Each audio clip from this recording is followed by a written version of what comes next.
We did a bit of research about this Bristol audience. It won't be statistically representative of Britain as a whole, but it came up with some interesting results. There are Christians, Muslims, Jews, Hindus, Sikhs, people who believe in God but not a religion, quite a few people who are not at all sure, and others who definitely do not believe in God here today. But interestingly, not one of our believers was brought up outside of a faith.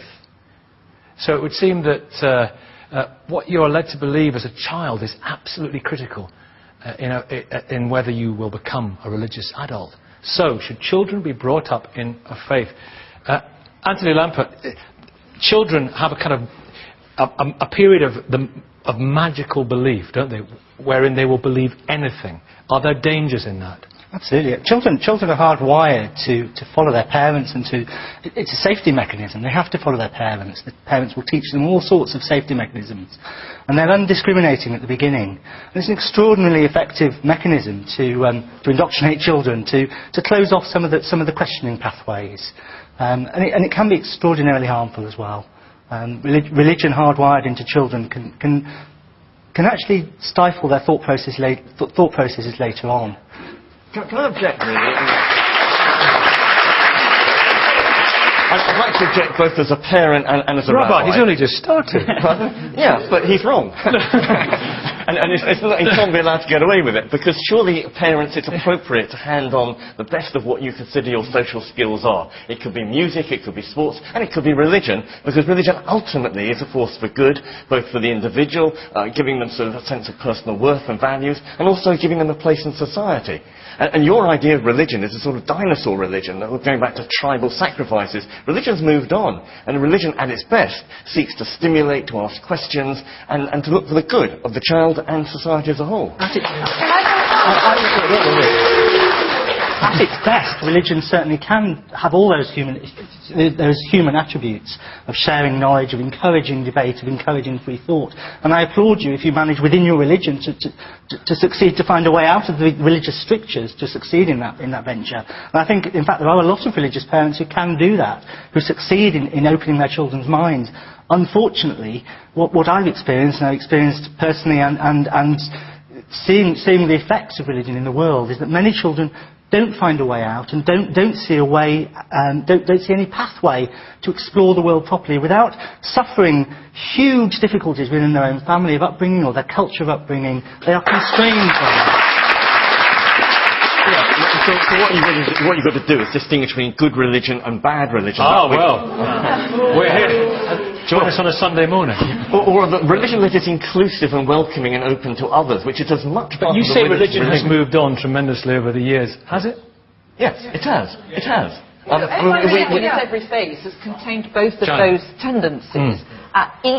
And this is equally true of non-religious belief systems. There are aspects of religions, some people practice their religion in a very authoritarian and enclosed way, and there are some people who practice their religion in a much more open and welcoming way. So it's a spectrum in every faith and in every non-religious faith system. So the issue is, how can you understand being a committed person of any sort, for myself being a Christian, a committed Christian, for Andrew being a committed humanist, how can I understand that living alongside people who have other commitments and engage in that debate? You will find both aspects in each faith and non-faith. I'm interested in this idea as well of the neural pathways being very difficult to unblock later on in life. I mean, there's evidence. I sit on a children's safeguarding board where I work as a GP, and there's some very strong evidence that children, and this is slightly sideways, but it's evidence of the neural pathways. Children who are exposed to emotional abuse in childhood, if they're removed quite quickly, they can recover and put with different families. If you leave them for 3 or 4 years from a very early age, there's a level to which they won't... Can religion be a form of emotional abuse then? Wait. You might think it's outrageous, and you'll get the chance to say that in a minute. Let's explore it just a little bit. Let's tee it up and explore it. It's interesting. Do you think religion can be a form of emotional abuse? All forms of overriding abuse of power can be forms of abuse, emotional and physical. It doesn't just apply to religion. It just so happens that religion is one of the main forms, and one of the most accepted forms within our society. And when many people say, oh, religion has moved on, certainly it's moved on. But there are all sorts of issues that people regard as mainstream that I would regard as quite horrendous. Cutting parts off children's genitals, for example. That's mainstream in this country. That's acceptable. Well, it's not one-sided for the child. For the child, it's their genitals. Is that a breach of human rights? Absolutely. I wanted to address you said it was outrageous, but what's outrageous? The issue of the emotional abuse and the indoctrination. I'm a Muslim girl who was brought up in a Catholic convent. What I found is religion encapsulates a human experience over millennia. It's a bit like a national curriculum. Its child is introduced to geography, to history, to art, to music, and to actually asking big questions about the world. And as a person, that gave me the idea to articulate, to explore, to express myself, and quite happily within two faiths. So the idea that actually religion, I even disagree with it having moved on, actually what religion gives you is millennia of human experience. The religion actually gives us the option or the chance to express our humanity. And yes, there might be some parents who are abusive or some adults who are abusive, but it is when the child is at its inquisitive best, is when religion allows that child to ask questions beyond itself. But what if the child says at its inquisitive best, I don't think this is the inerrant literal word of God. I think it was just something that was put together later on. That's fine, because is that fine? Absolutely fine, because I speak as a parent of children who some of them have actually said, we might disagree with you and we want to disagree with you. But I think that's the idea. It's not just exposing them to indoctrination or doctrine. Or dogma. Religion ask of its adherents to question. All religions are of adherents to question, and ask them to question big issues to do with metaphysics, their place in life. But that humanity has got it through millennia of religion. It's about time the humanists actually admitted to the debt they have to religion. All right, well, hang on a second. We're just over here. We'll be with you. But Andrew Coxon, you've been referred to twice by name. Okay, I think we're talking about two different things. I think that Rabbi Jonathan Romain is quite right to point out that no parent can escape from, and in fact they shouldn't try to escape from, their obligation to their child. If they are part of a certain culture, they're bringing their child up in that way, they will use the best resources they have available to do so. And if that's a human right. Yeah, it is. Whether that child is a Muslim child or a Christian child or a Mormon child. Children to be described in that way, I think, is not necessarily the most useful terminology. Why not? Because because in the sense... I knew you would say that. Yeah, I know, that's why you said it. Well, there's a sense, let's be clear, in which, of course, very small children... I remember coming home from a school mock election and asking my mum, am I Labour or Conservative? And so there's some extent to which, of course, children are always going to associate... She said neither.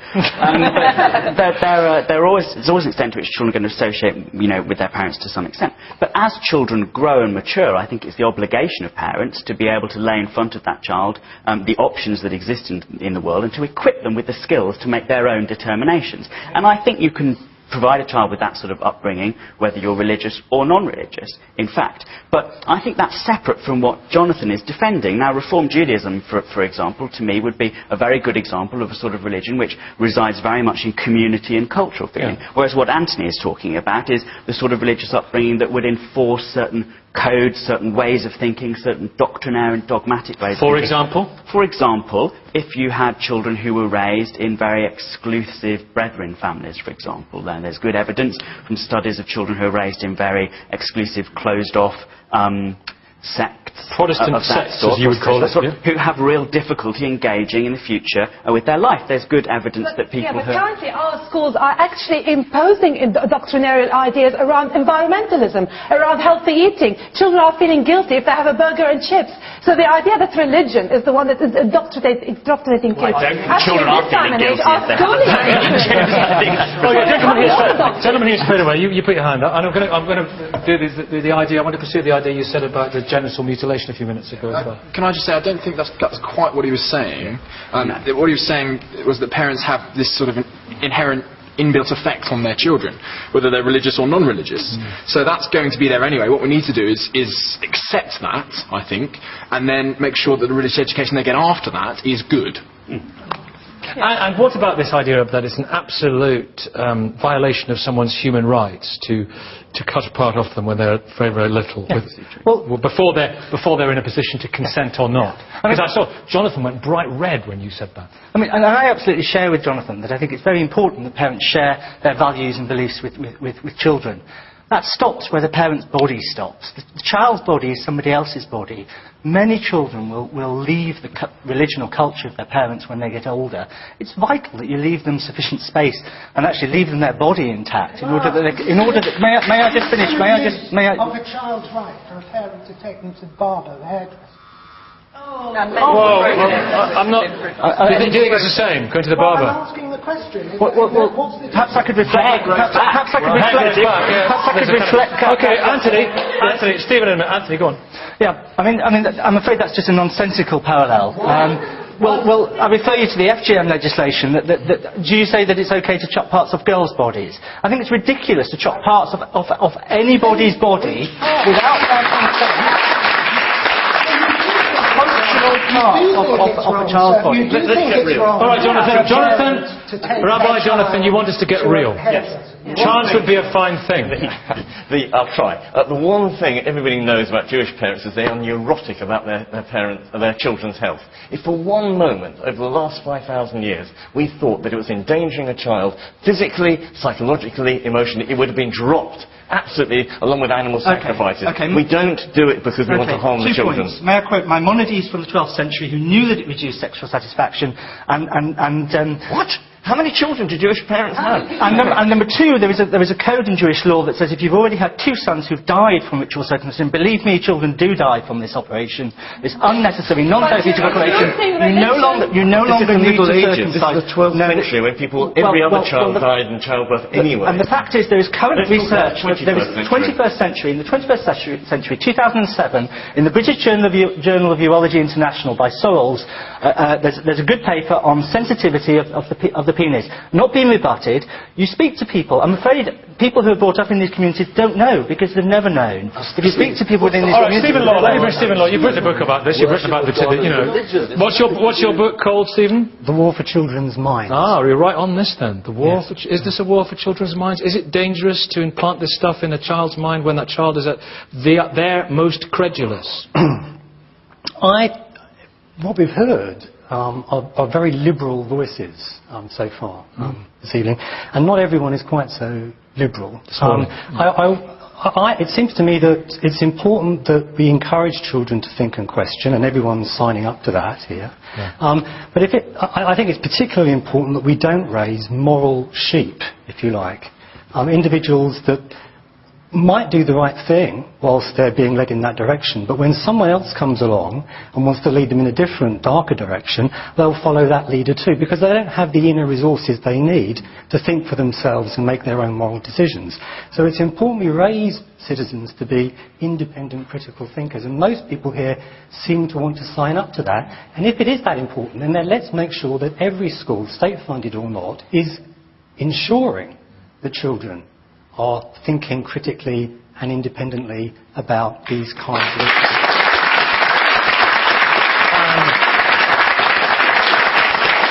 And are not being taught lies. I think it's the most important thing is that they develop some kind of filter, some kind of way of telling truth from falsehood, so that they can go out into the world and have some kind of immunity to the people out there who are going to try and take advantage of them and possibly lead them down some very dark paths. We need to make sure that they have those kind of inner resources. And it turns out that the best way to produce those inner resources is not actually to expose them to religion, although I'm not particularly against that. The really important thing is that you raise them to think and question, you raise them in a non-authoritarian way. That is the bottom line. And we need to make sure that our schools, all of them, are encouraging that kind of attitude in children. And I know for a fact that many are not. But you think, of course, Mark, don't you, that they should only be brought up as Christians? For you, it's a matter of salvation, isn't it, for a child? It certainly is the fact that the most important decision any of us make is our decision about Jesus Christ and the gospel, whether we will trust in him for the forgiveness of our sins, that we might go to heaven. That's the issue for all mankind. So we put that in the context of educating a child, and we see, first of all, that a Christian home will be a home where they love their children. And this is a point that was made by the doctor opposite. He said that he's aware of emotional abuse. You won't have emotional abuse in a loving household, and that's what Christianity gives you. Non-religious households are less likely to give you that same degree of love. Now,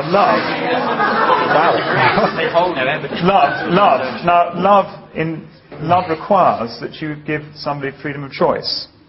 And freedom of choice means that you don't force something down someone's. But you give them the information, as we've all discussed. But if you have children, you may have children one day. You're not, I don't know if I'm not married. But if you have children, of course you would be married. Yes, but if you were to have children one day, for you, their Christian education is a matter ultimately, because you love them so much, of their avoiding hell.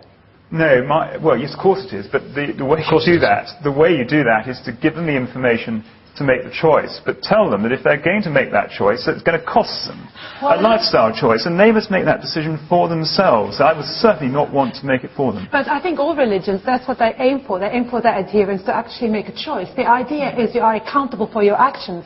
And I think religion does teach criticality, does teach critical thinking. As a Muslim who grew up in a Catholic convent, we were encouraged to think critically, both in both faiths, and it's about making that choice. So religion does give you the option to start thinking and making choices. You were going to come back on Mark just a second ago. We're going to go on to faith schools in just a second. I think that defence of Christian upbringing in the home sort of exposes one of the deep problems with raising children to see religion and morality as too closely linked together. If you raise a child and say, here is the religion and morality is part of this, and it's very dependent on morality, and later in life that child rejects, and statistically they're extremely likely to do, rejects the religious belief, I think there's a danger that they reject the morality as well, and they're left without the resources to live a moral and meaningful that's why when people say, what's your problem with religious schools, because lots of people who leave them aren't religious, that's why that's not a good response to objection to religious schools, because the fracture from leaving beliefs behind can be as damaging as growing up and not questioning. Because all that children are exposed to, in a whole range of ways, which by television, school, the lot, is that there are a range of ways of living your life. Nobody can bring their child up as an island, except the ones that describe that are the extreme cases, where there's a real isolationist view. Homeschoolers who don't let their children out into the real world, if you like. Children are exposed to that all the time, and part of a parent's job, as has already been said, is to help them to negotiate those choices. And when they're very little, you're not going to give them that much choice, because actually they're not able to make the choices. But, as we've all said, and you're quite right, we all sign up to the fact that it's about understanding where the different viewpoints come from, what you want to show of your own commitments, and you're absolutely right, you want to pass on to your child the things that matter to you. Idris is desperate to come in. Yeah. Am I right in saying that you took your children out at one stage of the state system? Yes, I mean, they didn't go into it. Right. When you were worried about their being indoctrinated? Yes, I just thought I could do a better job with educating them, because I'd seen the results of education, both from my own education, but I had been interested in education as a social. What were you worried about that they might be inculcated? One thing which I was worried about, which I think is something which has not really been mentioned, which is about giving children a language of the inward, of opening neural pathways that if you don't open them at the time when they're sensitive to those things, they don't have that inner language to make spiritual judgments. And I would say that I, myself, in my own life, are an example of that. I came from parents who never expressed any spiritual, religious, they never talked about God, but in their wisdom, they sent me to a Bible class, a Sunday school at the age of 5, and then they sent me off at the age of 8 to a kind of a prep school that had, very definite Christian kind of ethos, and we used to sing hymns. And I don't think that I would have had that language of exploring my own inward, which actually, ended up with me becoming a Muslim, if I had just been left in the hands of my parents, because they didn't have any language for that. Your pathways were blocked. My pathways would have been blocked if I hadn't been for the intervention of the Christian education. Anthony. Yeah, you're talking about the wonderful human love and support and guidance of parents. And I'm afraid I do object quite strongly to hear a statement that can only come through any one particular belief system. I think it can come through a variety of different ways, including religion.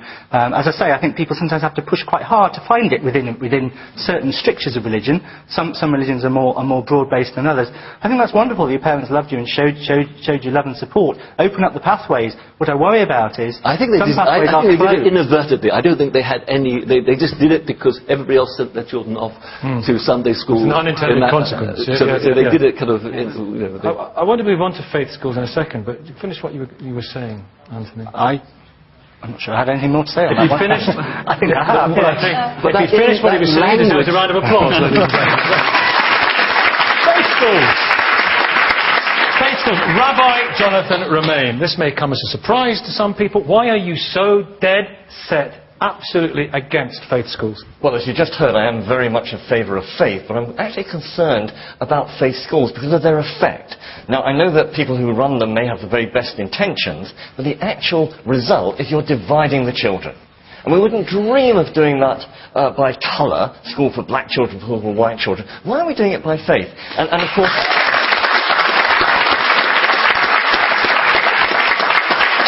And the result is we have little sort of educational ghettos of Muslims here, my lot, the Jews there, Catholics, Sikhs, Hindus, and it's actually not healthy. It's not healthy for the children because it limits their horizons. And even if the best of those schools teach about other children and other faiths, it's not the same as interacting, sitting next to them. And it's also not good for the rest of their families because it means the parents don't meet outside the school gate, they don't meet at sort of sports days, open days, and therefore you're cutting huge swathes through society. And I say all this for religious reasons because I'd actually take seriously the Bible, and where it says love your neighbour as yourself. And the only way you can actually love your neighbour is actually if you meet your neighbour and know your neighbour in interaction. I think David on this, yeah? Well, I beg to differ, and I differ for the following reason. The reason you asked the question, why should anyone bring their children up in a faith school? The answer to that is because of the benefits and value of a religious education. You yourself have said that you support faith. A corollary of that, I take it, would be that you should support religious education. Now, yes, but not at school. Excuse me, sorry. After school. Can I why divide the children? Well, if you allow me to get a word in, I will tell you why.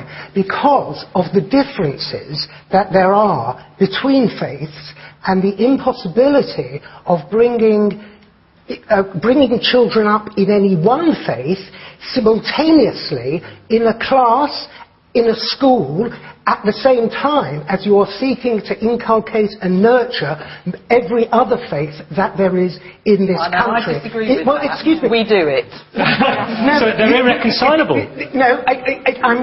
Yes, absolutely. It's a tower of what you will get is a Tower of Babel. So and not only that, there are walls between.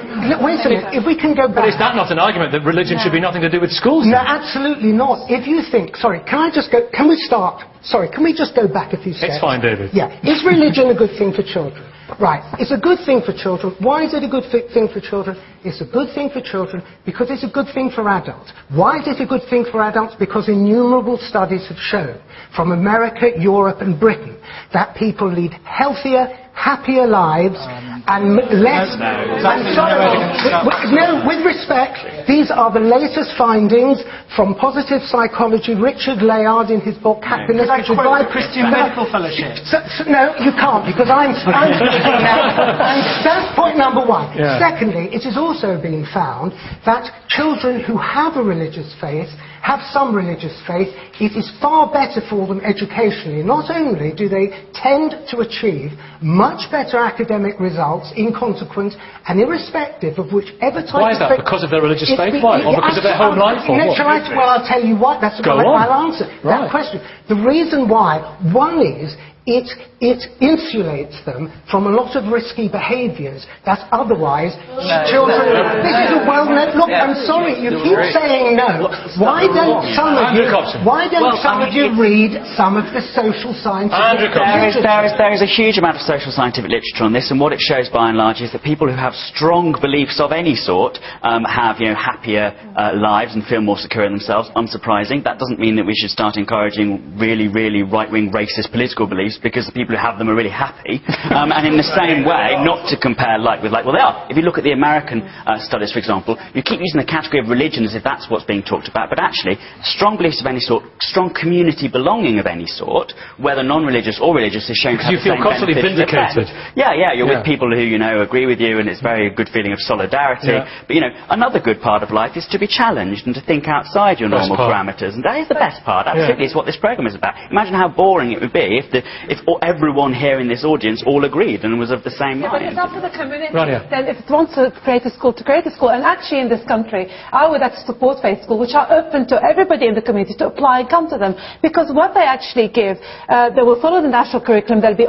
inspected by Ofsted. I've been a governor for a faith school for many years. We've gone through all this. But they also develop what Idris was talking about, which is those spiritual pathways, those questions. They ask the metaphysical questions that all kids can take part in. So they do not exclude, they do not have to be exclusive. As I said, as Jay said, there are many examples of faith schools in Britain currently where kids from all backgrounds, all faith and no faith go to, and they actually thrive there.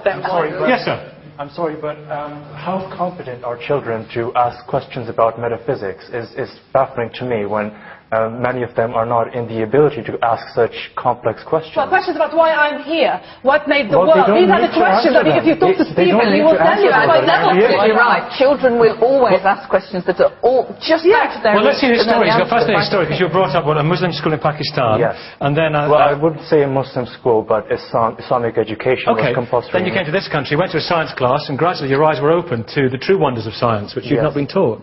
Well, I do realize that, of course, if you want to have a faith school, then faith itself, or religion itself, makes claims about ethics and various other things. And if you do, in fact, allow that, then there will be disagreements, because it's already making such claims. Education, as secular education itself, they are quite open to every other view. Whereas if you allow just a faith school of just one religion, they will teach the worldview of that religion. But of course, whilst everyone says that faith teaches people to be curious, children to be curious, well, they already have a natural curiosity, and I do feel that we should pursue curiosity for curiosity's sake, rather than use another thing that... Yeah, and the problem is, of course, there was a problem, wasn't there, at the King Fahd school in Acton. It was a private school. It was funded by Saudi money, and they were teaching creationism over the true wonders of science. They were teaching anti-Semitism. Yeah. They were teaching that Jews should be called pigs. And they were teaching that women should be in their place. That's not to do with the religion. That's to do with actually... that's completely erroneous, because the Quran does not teach creationism. Well, you're denying, if you read... Can I finish? I'm if you read the Quran, the Quran